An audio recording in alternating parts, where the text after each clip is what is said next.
Welcome to the What I Wish I Knew After Pregnancy Loss podcast. I am your host, Sharna Southan. I am an angel mum, a rainbow mum, a pregnancy loss practitioner, and trauma-informed coach.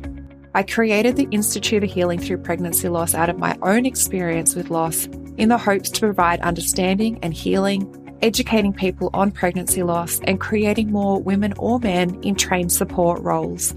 In this podcast, I hope to shed light on what I wish I knew in relation to pregnancy loss, opening up the conversation, breaking the stigma, and bringing real-life stories plus guest experts. Thank you for being here with me today, and let's dive into today's episode.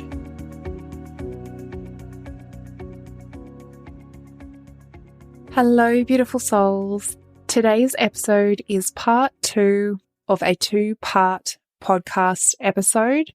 So if you haven't already, I encourage you to go back and listen to part 1. And I hope that you find value in part 2 of this interview as well. Now let's dive in.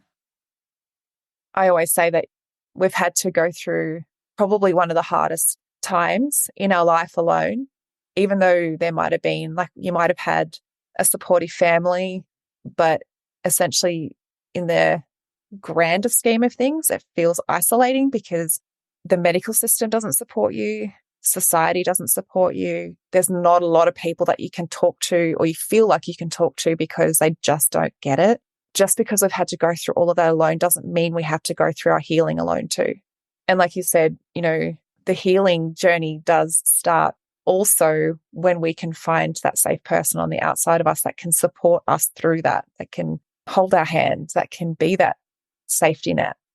Yeah. I mean, that gave me chills that we don't have to go through the healing process alone. And I do believe there's this belief because for a lot of us, including myself, that we have to do that because, well, I was forced to do all this alone. So why would it be any different? And what I do want to say is that finding mentors or practitioners out there isn't always easy.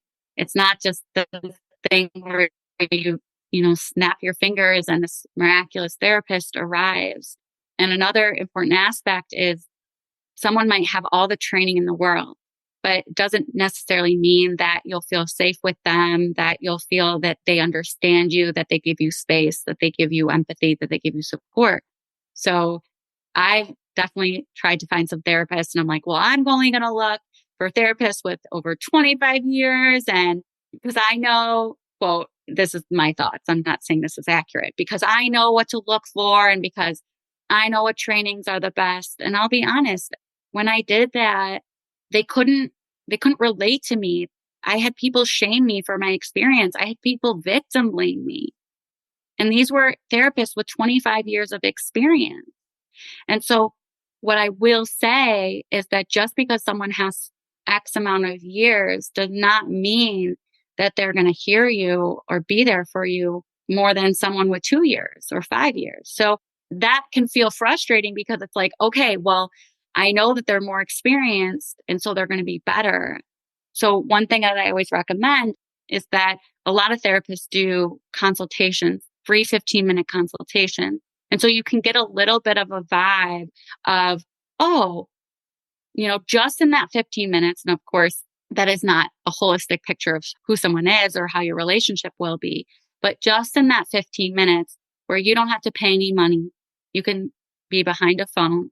You can get a little bit of a sense of who that person is, if they have experience working with aspects that you're encountering, things that you've been through. And if you feel like I can kind of relate to them, or not necessarily on a personal level, but I feel like comfortable with them, maybe a relative comfortability. That's always what I recommend because it can actually be re-traumatizing to tell our stories over and over again to someone who's supposed to be a helping professional and they don't know what they're doing. So it's something that I am really passionate about. Even if we don't have openings, I always call people back and say, I'm so sorry, but here's another resource, because to reach out for support and then say to either not be responded to and you're reaching out for support, it's just re-traumatizing. And to me, that's just a disservice.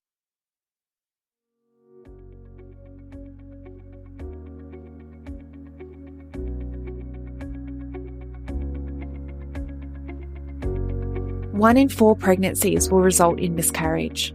1 in 8 women will experience infertility. 1 in 100 women will experience recurrent miscarriage. And 1 in 160 births end in stillbirth. Have you been wanting to make a difference in the lives of women or men who have experienced pregnancy loss because you can see so many suffering in silence, but you just don't know how? Collectively, we can change how bereaved parents can access mental, physical, and emotional support after their experience. There is a lot of women with unhealed trauma, and there is a huge gap in the current support system when it comes to bereaved parents' recovery after loss. There are too many women and men suffering in silence. The Pregnancy Loss Practitioner Certification is a worldwide, one-of-a-kind program that gives you proven methods designed for healthcare professionals, medical staff, midwives, nurses, doulas, birth workers, coaches, and angel parents alike. The Pregnancy Loss Practitioner Certification is bridging that gap. It will give you a proven support structure to follow and education specific to pregnancy loss, created by a loss mum. It is creating more education specifically for loss so that you can enhance your service and become the point of difference. Or you can create the support that you so desperately needed in your healing after loss. This is the next level of growth and expansion you have been searching for. So does this sound like something that you have been searching for?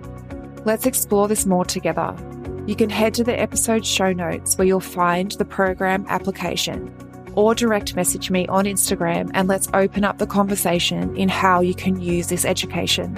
You have a gift, and I look forward to supporting you and witnessing you bring your gift to the world, healing and transforming women's lives.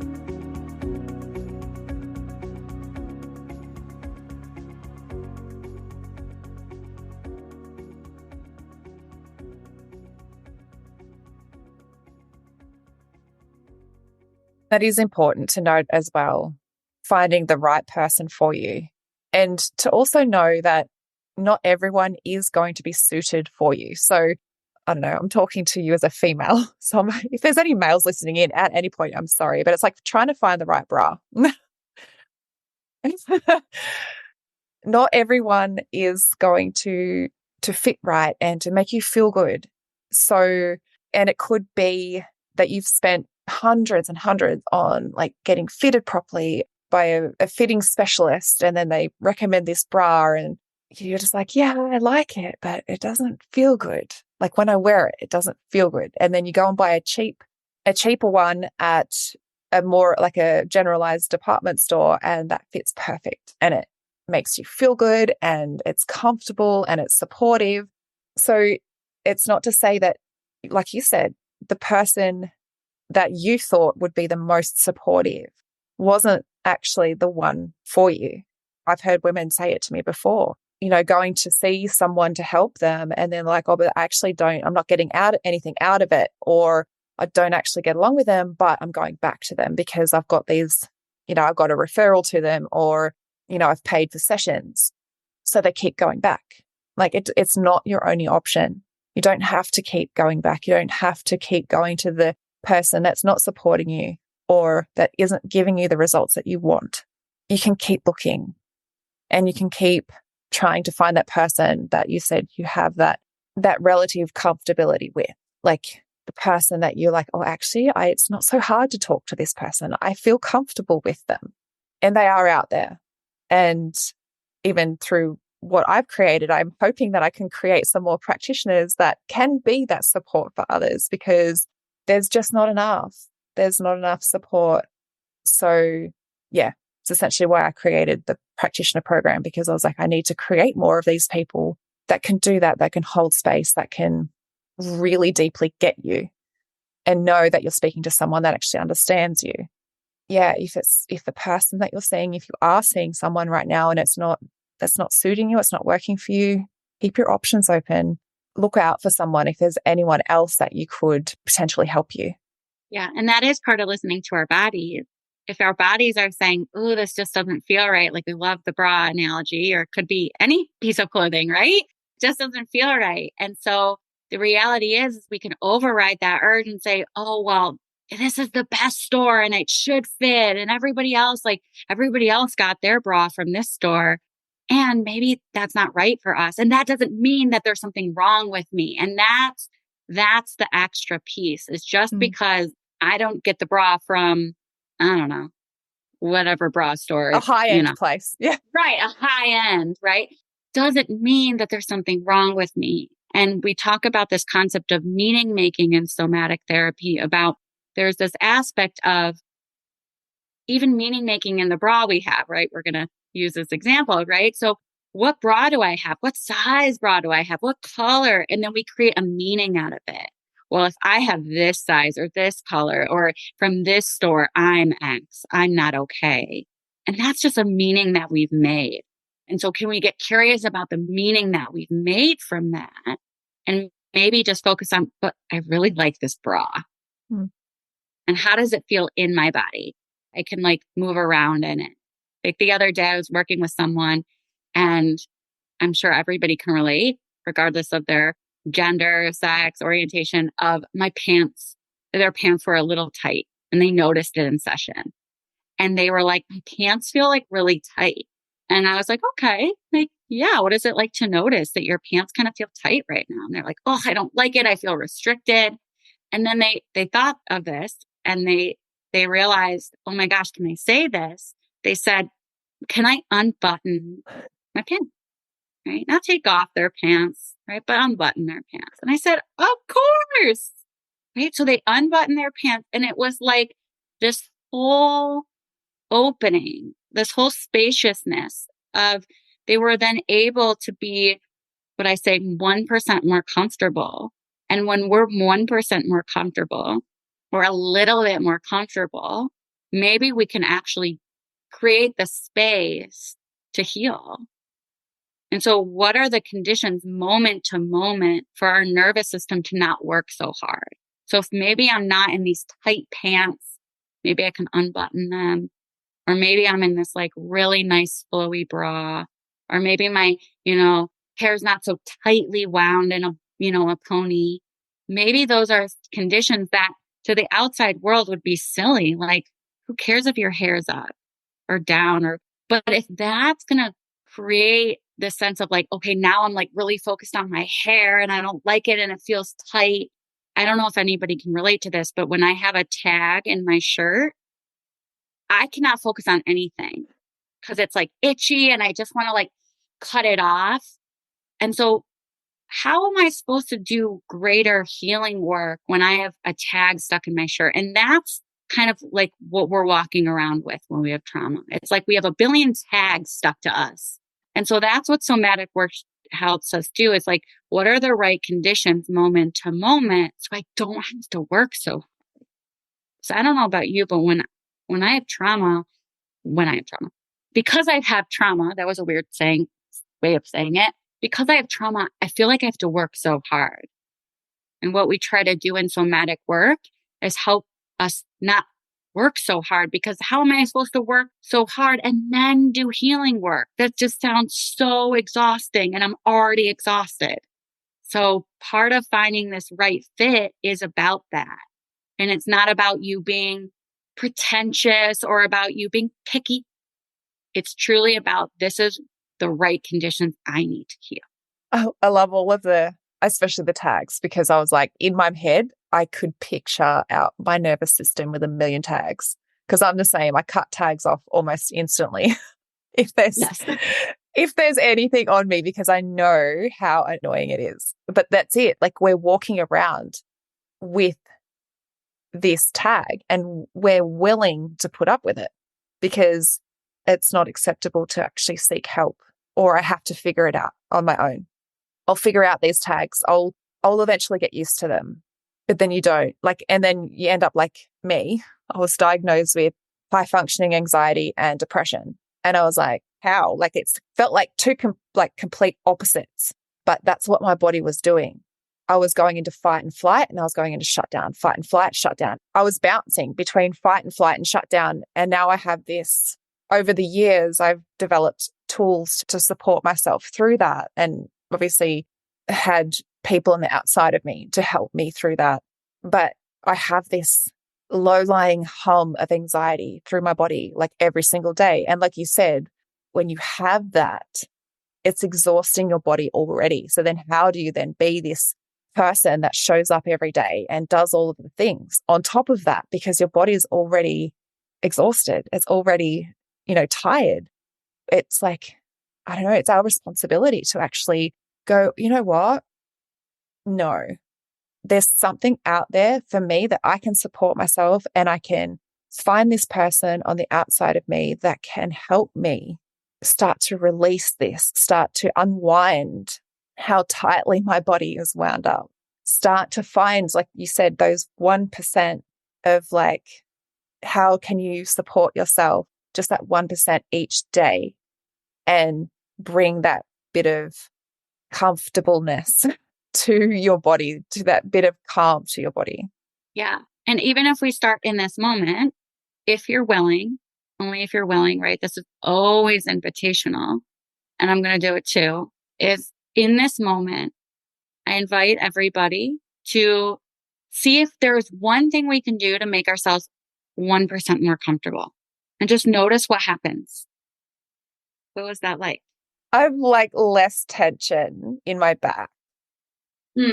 And I was able to shift the weight of my hips. So like I realized when you said that, I was like leaning into one side. Yeah, as you were sitting, you mean? Yeah. And did you have to tell your body? So obviously people can't see us unless this is being recorded video wise. No. I don't know why. Okay. So people can't see what we both just did, but we both moved. And did you have to tell your body how to move? No, you just cued me to go just make that myself 1% more comfortable.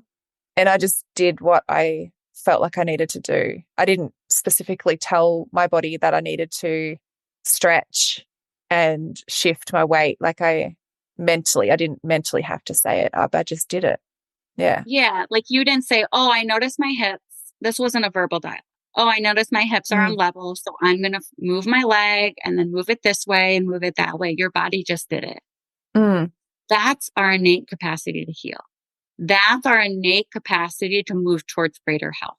And I know it feels tiny, but it's so big, because when we have the right conditions, if we have the right conditions, our body already has that innately.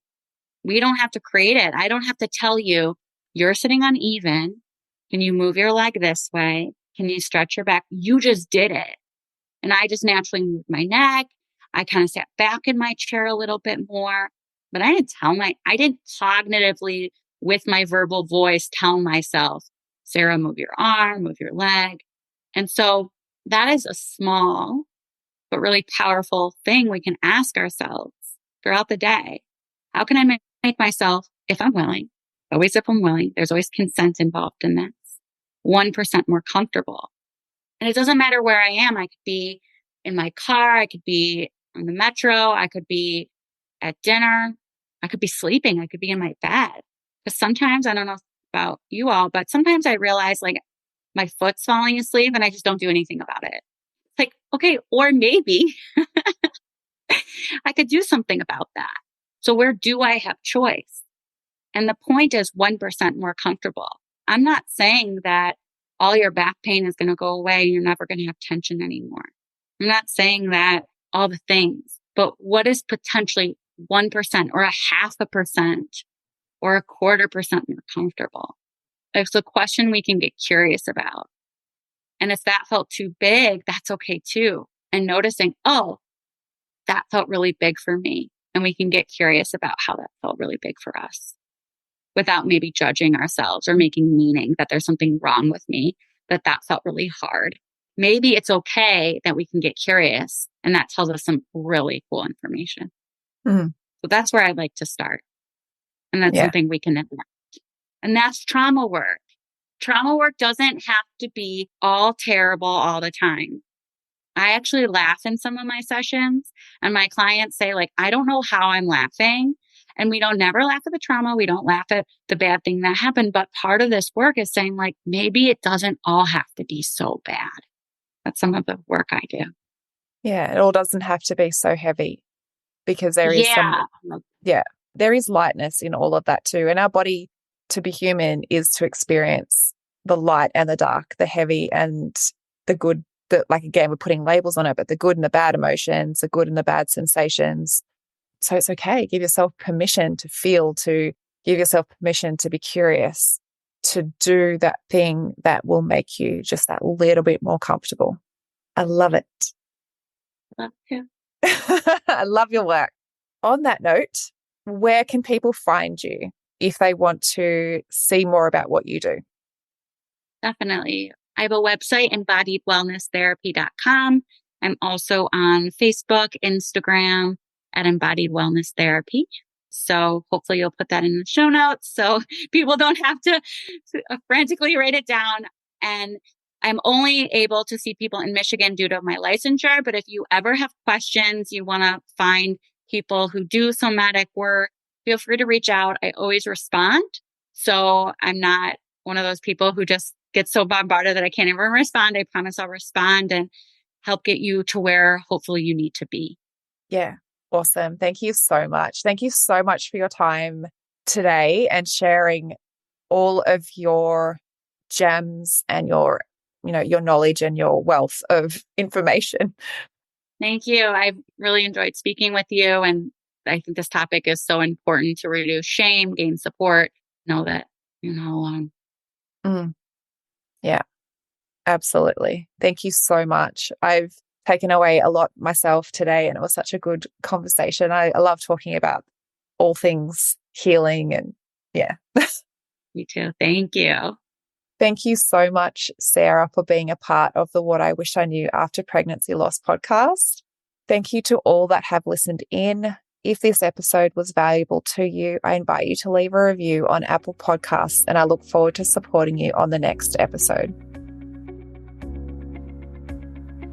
Thank you for listening in with me today. I hope you found this episode helpful. If you did, I would absolutely love to hear from you. Take a screenshot of this episode, share it to social media, and tag me at Institute of Healing_PL. I love seeing what is resonating with you right now. If you want to chat further, I invite you to connect with me through Instagram. Head over and follow my Instagram account, send me a DM, and let's open the communication. If you want to know more about how you can be the support for others, head to the show notes and fill out the application form for the Pregnancy Loss Practitioner certification. I want to also note here that what I share within the episodes is not medical advice. If you need further support, please consult your doctor. Thank you again. Much love to you. Be gentle with yourself, and I look forward to supporting you on the next episode.